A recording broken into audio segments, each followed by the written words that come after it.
Bagan Si Api-Api adalah ibu kota Kabupaten Rokan Hilir, Provinsi Riau, dengan jumlah penduduk hampir 32.000 jiwa. Sebagian besar adalah warga keturunan Tionghoa.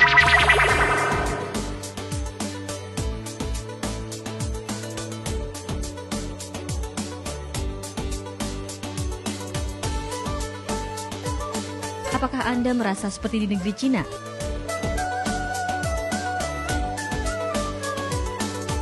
Anda tidak perlu pergi jauh-jauh ke negeri Mao Zedong. Datanglah ke Bagan Si Api-Api, sebuah Cina kecil di ujung Provinsi Riau, masih di Indonesia. Sejarah mencatat Bagan Si Api-Api sebagai salah satu kota penghasil ikan terbesar di dunia.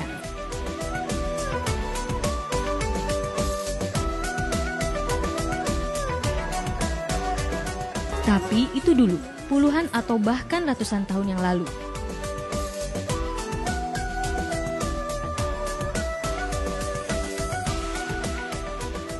Lihatlah pelabuhan Bagan kini.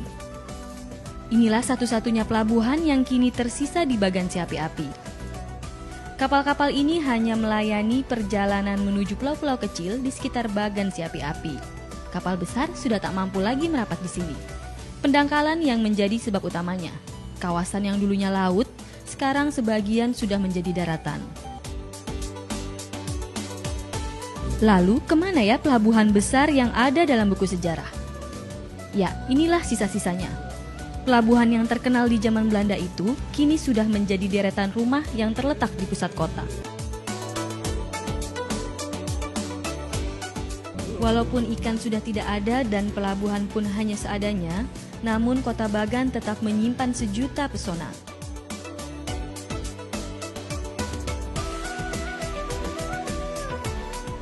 Bagan Si Api-Api adalah ibu kota Kabupaten Rokan Hilir, Provinsi Riau, dengan jumlah penduduk hampir 32.000 jiwa. Sebagian besar adalah warga keturunan Tionghoa. Kebanyakan penduduk Bagan menganut agama Konghucu. Coba lihat, di setiap rumah terdapat altar kecil untuk sembahyang.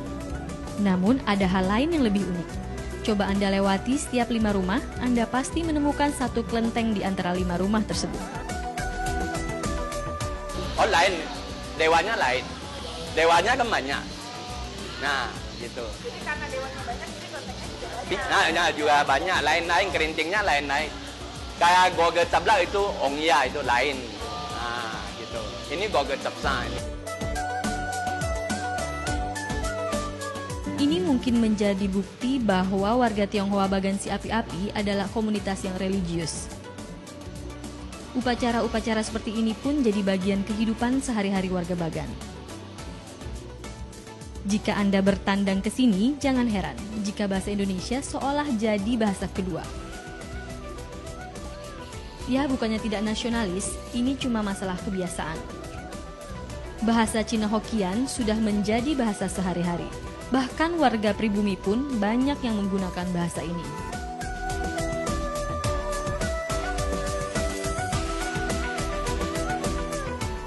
Kalau kita tidak berbahasa Hokian, kita nanti agak canggung meladen mereka. Enggak. Iya, apa terlalu terutama bagi orang yang Bagan Sapi itu khusus bisa. Dominasi etnis Tionghoa memang kerap melahirkan prasangka. Cap pendatang dan pribumi seolah jadi batu sandungan bagi kemesraan hubungan keduanya. Namun fakta sejarah justru menyatakan kaum pendatang Tionghoa lah yang mendirikan kota Bagan. Kita pertama harus mengakui artinya kota ini mereka yang buka, mereka yang bangun. Di dalam manuskrip mereka sendiri bahwa pada waktu itu ada orang Melayu di sini tapi tidak menetap. Mereka hanya mencari ikan pada musim-musim itu, pada musim-musim angin baik. Sekitar 200 tahun lalu, warga Tionghoa yang bermukim di Songkhla, Thailand Selatan melakukan bedol desa. Mereka mencari tempat yang lebih aman dan lebih subur. Sampailah leluhur warga Bagan ini ke tanah Sumatera. Karena pertama dia masuk itu, dia singgah di kubu itu, malam-malam menampak pulau Bagan ini, kan ada lampak itu malam-malam menginap itu kunang-kunang itu. Kunang-kunang itu di malam gelap itu lampanya serupa api.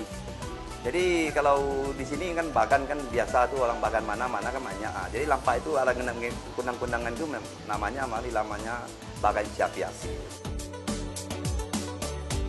Kaum pendatang telah mewariskan keturunan. Mereka berkulit kuning, bermata sipit, dan punya tradisi yang berbeda. Mereka kini bagian dari kita. Soal budaya, biarlah negeri ini menjadi semakin kaya.